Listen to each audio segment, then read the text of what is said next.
নমস্কার বন্ধুরা, তোমাদেরকে আরও একটি নতুন ভিডিওতে অনেক অনেক স্বাগত জানাই। আমার মুখের এখানে একটা ছবি লাগিয়ে দিয়েছি, পরেও তোমরা দেখতে পাবে। সেখানে দেখতে পাবে যে আমার মুখে ব্রণ হতো প্রচণ্ড পরিমাণে, তখন ধীরে ধীরে কমে গিয়ে একটা জিনিসে পরিণত হলো, সেটা হচ্ছে এই যে লার্জ পোর্স বা ওপেন পোর্স যাকে বলছে।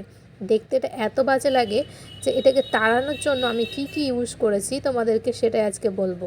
এখন পিম্পলটা অনেকটা কমে গেলেও এই ওপেন পোর্স বা লার্জ পোর্সটা থেকে গিয়েছে, আর এই ব্রণ বা পিম্পল হটাতে গিয়ে এই লার্জ পোর্সের সৃষ্টি হয়েছে, কারণ এটা মুখে একদম বাজে লাগে দেখতে। নমস্কার বন্ধুরা, রাধে রাধে, নিয়ে এসেছি আরও একটা নতুন ভিডিও তোমাদের সাথে শেয়ার করবো বলে। আমি আজকে আমার নিজের মুখের অবস্থা থেকে কি করে বেরিয়ে এসেছি তোমাদের সাথে সেটাই শেয়ার করবো। আজ গালের যে ব্রণ দাগগুলো হয়ে গেছিলো, পিগমেন্টেশনের এত জ্বালা ছিল, তো সব ঠিক হয়েছে এই জিনিসটা ব্যবহার করে। তো আমাদের আজকে রেমেডিটা হতে চলেছে খুব ইন্টারেস্টিং, তোমরা শেষ পর্যন্ত দেখবে। আর আমার মুখের অবস্থা যে পরিমাণে খারাপ হয়েছিল, এটা ছাড়া আমার কোনো উপায় ছিল না, তাই জন্য আমি এই উপায়টা করতাম মাঝে মধ্যে, মানে সপ্তাহে 3 থেকে 4 দিন করতাম। তো এই জিনিসটা আমার অনেক ভালো করেছে, কিন্তু এখনও আছে, আর ধীরে ধীরে আমি এটা ইউজ করছি, আর তোমাদেরকে দেখানোর জন্য আজকে এটা শেয়ার করলাম। তো আমাদের কি হয়, প্রথমে পিম্পল হয়, তারপরে আমরা পিম্পলটাকে খোঁচা মারি, তখন যে রক্ত বেরোয় বা যাই বেরোয়, তখন মুখের কাছটা ওরকম খাল খাল হয়ে যায়, দেখতে প্রচণ্ড বাজে লাগে। আর তার জন্য আমরা রেমেডিটা যেটা ইউজ করব সেটা হচ্ছে একটা বড় আলু নেব, আর আলুটাকে এরকমভাবে গ্রেট করে নেব, কারণ আলু থেকে যে রসটা বেরোবে আমাদের সেই রসটা দরকার। আর আলুর রস যে মুখের দাগ হটানোর জন্য কত ভালো, ব্রণের দাগ হটানোর জন্য কত উপকারী, তোমরা হয়তো অনেক ভিডিওতেই দেখেছো, আর আমিও তাই দেখেছি, কিন্তু সত্যিকারই যে উপকার হয় তা আমি কিন্তু জানতাম না।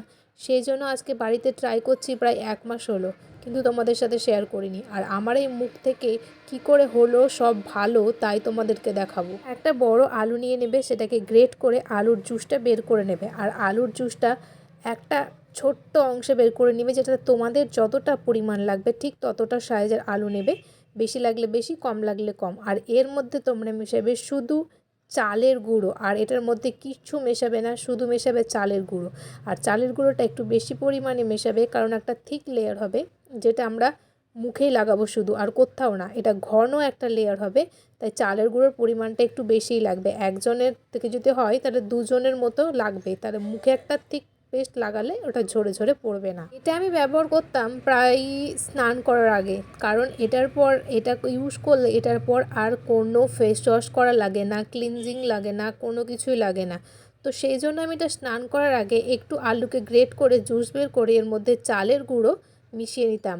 আর ভালো করে মেশানোর পর তোমরা এটা কি করবে, মুখটাকে ধুয়ে এসে পরিষ্কার জলে এবার এটাকে লাগাতে থাকবে। আর তোমরা লাগানোর সময় কোনো রকম কথা বলবে না, এবং এটা শুকিয়ে গেলেও কোনো রকম কথা বলবে না। চালের গুঁড়ো এবং আলুর রস এই দুটোই তোমার মুখের দাগ দূর করতে সাহায্য করবে, আর চালের গুঁড়োর যে তোমাদের ওপেন পোর্স বা লার্জ পোর্স হয়েছে সেগুলো বন্ধ করতে সাহায্য করবে, মানে ত্বকটাকে করে দেবে একদম মোলায়েম, মানে মুখের মধ্যে কোনো দাগ থাকবে না, অথবা কোনো খাড্ডা বা গর্ত থাকবে না।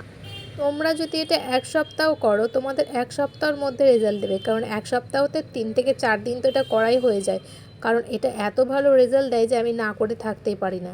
এরপরে কি করবে, তোমরা পুরো মুখে এটাকে লাগিয়ে নেবে ভালো করে, ভালো করে বলতে খুব একদম মোটা পেস্ট করে লাগাবে, কারণ এটা দিয়ে কোনো স্কার্বিং করব না। আমরা যখন মুখটা ধুবো তখন এটা দিয়ে ভালো করে চোখের নিচটা, নাকের সাইডটা, ঠোঁটের এই সাইডটা ভালো করে ধুয়ে নেব। তোমরা যদি মনে করো এটার সাথে লেবুর রস মেশাবো, অথবা তোমরা যদি মনে করো আমি এটাতে অ্যালোভেরা জেলও মেশাবো, তোমরা তাও মেশাতে পারো, কিন্তু আমার কোনো কিছুই লাগবে না, এই দুটোতেই দারুণ কাজ করবে বলে আমি আর কোনো কিছু মেশাইনি। হাতের আলতো আলতো ছোঁয়ায় মুখে এরমভাবে লাগিয়ে নেবে, খুব ঘষাঘষি করবে না, জাস্ট হালকা হাতে আলতো ছোঁয়ায় এমনভাবে লাগাবে। এটা শুকোতে লাগবে 5 থেকে 7 মিনিট, আর এটা শুকানোর সময় তোমরা মুখে একটাও কথা বলবে না, কারণ এটা ঝরে ঝরে পড়ে যাবে। আর এখন এটা প্রায় শুকিয়ে গেছে, তাই এটাকে আমরা এমনভাবে ধোবো যেটা স্কার্বিং করে শেষের দিকে, মানে আমরা যখন ধোবো তখন একটু হাতে করে মাসাজ করে নেব, তাহলে জিনিসটা খুব ভালো থাকবে, আর মুখটাও বেশ চকচকে হবে, আর ব্লাড সার্কুলেশনও বাড়বে। তোমরা হয়তো আমার আগের ছবিতে দেখলে কতটা পরিমাণে মুখের অবস্থা খারাপ ছিল। আর এটা নিয়ত আমি প্রতিনিয়ত ১ সপ্তাহ মতো মানে কন্টিনিউ ইউজ করেছি। তার আগে ইউজ করতাম, ছেড়ে দিয়েছিলাম। তারপরে আমার ধীরে ধীরে মুখের একদম এই দাগগুলো চলে গেছে এবং ওপেন পোরসগুলো বা লার্জ পোরসগুলো একদম অনেকটা কমেছে। তাই তোমাদেরকে আমি এটা সাজেস্ট করব, যার যার মুখে এই প্রবলেমটা হচ্ছে শুধু শুধু তারাই ইউজ করবে, অনেক ফল পাবে। এবং অবশ্যই ট্রাই করো। আর রাতের ঘুমানোর আগে যদি ট্রাই করতে পারো তাহলে তো আরও ভালো। সময় নেই বলে আমি এটা স্নান করার আগেই তাড়াহুড়ো করে লাগাই। দেখেছো অনেকটা কমে গেছে, কিন্তু দু একটা আমার ব্রণ এখনও আছে, ওটা ঠিক হতে একটু টাইম লাগবে, কারণ সপ্তাহে 3 দিন করলে এটা অবশ্যই পুরো ভালো হয়ে যাবে। আজকের ভিডিওটি তোমাদের কেমন লেগেছে অবশ্যই জানাবে। আর তোমরা এরকম নতুন নতুন রেমেডি পেতে চ্যানেলটিকে সাবস্ক্রাইব করে নেবে। মুখের এই পিম্পল দূর করতে কেমন সাহায্য করে তোমরা জানাবে অবশ্যই। দেখা হবে নতুন একটি ভিডিওর সঙ্গে। ততক্ষণ বাই বাই, ভালো থেকো, টাটা।